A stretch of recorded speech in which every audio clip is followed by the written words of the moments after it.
I stared at my reflection in the elevator's polished doors, adjusting my designer blazer one last time. Tonight's family dinner wasn't just another awkward gathering, it was the calm before the storm they never saw coming. The doors opened to the exclusive restaurant's 45th floor, where my family was already seated at their usual table. Through the floor-to-ceiling windows, the city lights twinkled like stars, oblivious to the drama about to unfold. "Alexandra, you're late." "As usual." My mother's voice cut through the air, sharp as a knife. Next to her, my sister Victoria smirked, perfectly manicured fingers wrapped around a glass of expensive wine. "Traffic," I said simply, taking my seat. The truth was I'd spent the last hour in my office, finalizing the paperwork that would change everything. "At least you made an effort to dress properly this time," Dad commented, eyeing my outfit with his usual disapproval. "Though God knows how you afforded it on a secretary's salary." I bit back a smile. They still thought I was working as an executive assistant at some small firm.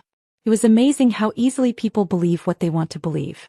"Speaking of success," Victoria chimed in, "I just closed another major deal for the company.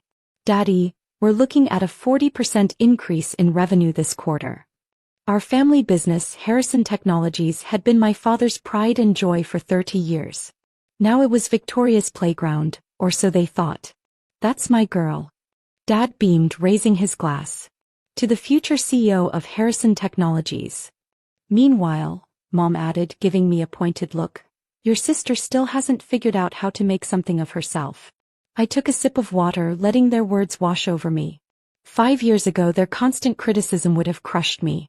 5 years ago I was still trying to prove myself worthy of the family name.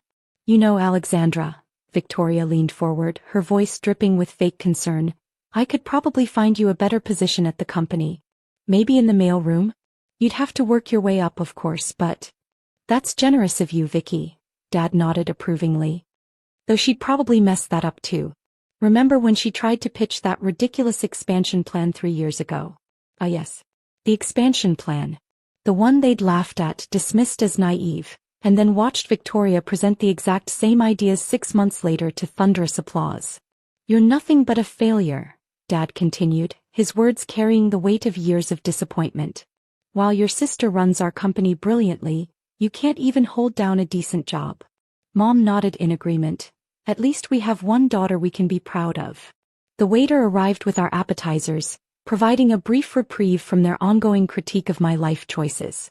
Victoria launched into another story about her latest business triumph, while our parents hung on every word.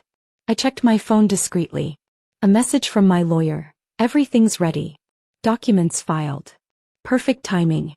"Actually," I said, reaching into my bag, "I wanted to discuss something about the company." Victoria rolled her eyes. "Please don't tell me you're pitching another one of your amateur ideas." I pulled out a thick envelope and placed it on the table. "No, Vicky. I'm here to discuss the acquisition." "Acquisition?" Dad frowned. "What acquisition?" "The one that was finalized an hour ago." I slid the papers toward them. "You should really read the fine print of those investment offers you've been accepting for the past 2 years." Victoria grabbed the documents, her face growing paler with each page she turned. Mom leaned over her shoulder, confusion turning to horror as she read. This can't be right," Victoria stammered. But it was. Every perfectly legal detail laid out in black and white. "For the past 2 years, I'd been quietly buying shares through my holding company Phoenix Enterprises. The same company that now owned 51% of Harrison Technologies. You." Dad's voice was barely a whisper. "You're the CEO of Phoenix Enterprises?" I smiled, savoring the moment I'd worked 5 years for. "About that company you think Victoria runs so brilliantly." The silence that fell over our table was deafening. Victoria's perfectly manicured nails crumpled the acquisition papers as her hands trembled. Mom's wine glass remained frozen halfway to her lips, while Dad's face had turned an alarming shade of red. "This is impossible," he finally sputtered. "Phoenix Enterprises. That's a multi-billion-dollar company. They've been buying up tech firms across 3 continents." I took another sip of water, enjoying their confusion. "Remember when I left after you rejected my expansion plan? When Victoria conveniently presented the same ideas 6 months later? That was my work." Victoria snapped, but her voice wavered slightly. Was it? I raised an eyebrow. Or did Johnson from R&D hand you those reports? The same Johnson who's been feeding you brilliant ideas for the past 3 years. Victoria's face paled further. Johnson had been my inside connection, carefully placed to monitor the company's operations while feeding Victoria exactly what she wanted, a chance to look successful. Johnson works for you, she whispered. Half your executive team works for me, Vicky. Did you really think you were coming up with all those innovative strategies on your own? Mom found her voice, though it shook with anger. You've been spying on us? Your own family? No, Mother. I've been protecting my investment.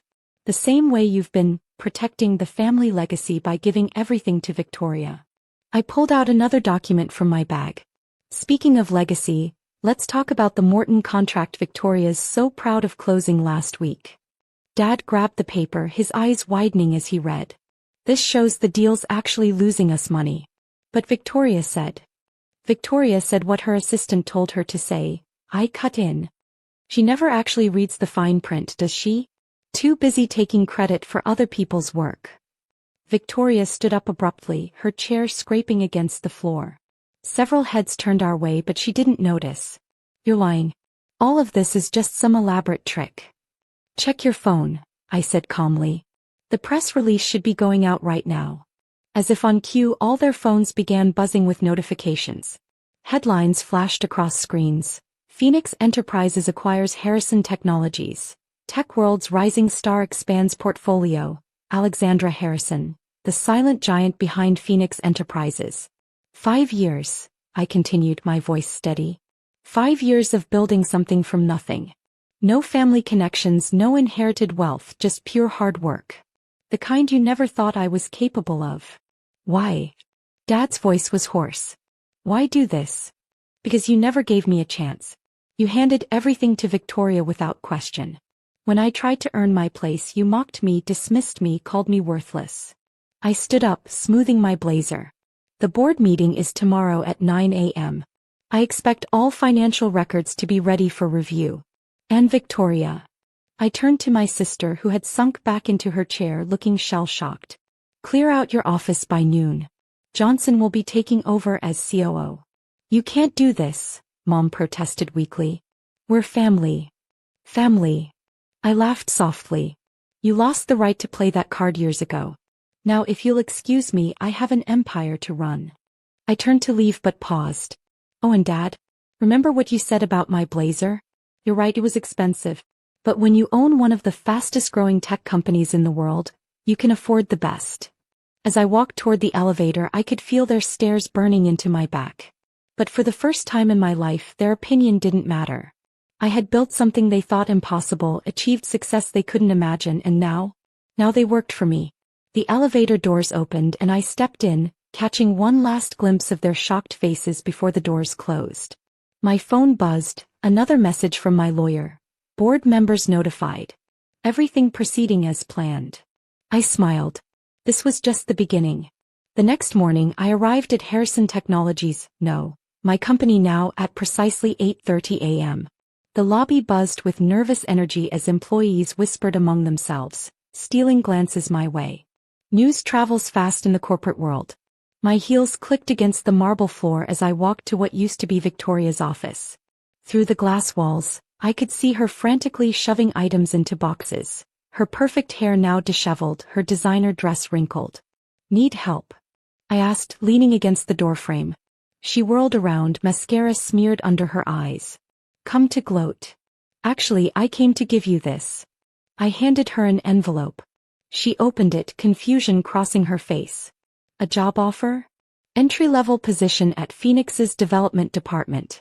No special treatment, no shortcuts. Just a chance to prove yourself. The chance I never got. Why would you do this? She whispered. Because unlike you, I actually earned my success. I know the value of starting from the bottom. Before she could respond, commotion erupted outside. Our parents had arrived and they weren't alone. Dad was with his longtime friend and company lawyer, Martin. This acquisition is illegal. Dad thundered, waving papers around. Martin found irregularities in the paperwork. I smiled, pulling out my phone. Martin, how's your daughter's tech startup doing? He froze, color draining from his face. The one Phoenix Enterprises just saved from bankruptcy? I continued. It would be a shame if that investment fell through. I may have been hasty in my review, Martin stammered, backing away from Dad. The acquisition appears completely legal. Mom stepped forward, trying a different approach. Sweetie, we can work this out as a family. Maybe we could dash. Stop. My voice was quiet but firm. For 27 years, you never treated me like family. I was the disappointment, the failure, the worthless daughter. Well, guess what? That worthless daughter now controls everything you built. I turned to address the gathering crowd of employees. There will be changes, but not the kind you fear. No mass layoffs, no budget cuts. Instead, we're implementing the expansion plan I proposed 3 years ago, the one that would have doubled your salaries and benefits. Murmurs of approval spread through the office. Victoria slumped in her chair, realizing how many opportunities she'd wasted. One more thing, I added. Johnson. My loyal inside man stepped forward, holding more documents. These are the records of every idea Victoria stole, every project she took credit for, every bonus she claimed for others' work. The board might find them interesting. You're destroying our family, Dad said, his voice breaking. No, Dad. You did that years ago. I'm just building something better from the ruins. That afternoon I sat in my new office looking out over the city. My phone buzzed with a message from an unknown number. Dinner tonight? We should talk. Victoria. I considered it for a moment before replying. Starting salary includes lunch allowance. Use it. Welcome to earning your way. Another message, this time from Mom. We were wrong about you. So wrong. Please give us another chance. I left it unread. The sun was setting when Johnson knocked on my door. The board approved all your proposals. We start implementing changes next week. Perfect. I smiled, standing up. Oh, and Johnson, make sure Victoria starts in customer service. Everyone should know what it's like to work their way up. As I gathered my things to leave, I caught my reflection in the window. No longer the invisible daughter, the family failure. Now I was Alexandra Harrison, CEO of Phoenix Enterprises and Harrison Technologies. Success, I've learned, isn't just about proving others wrong. It's about proving yourself right.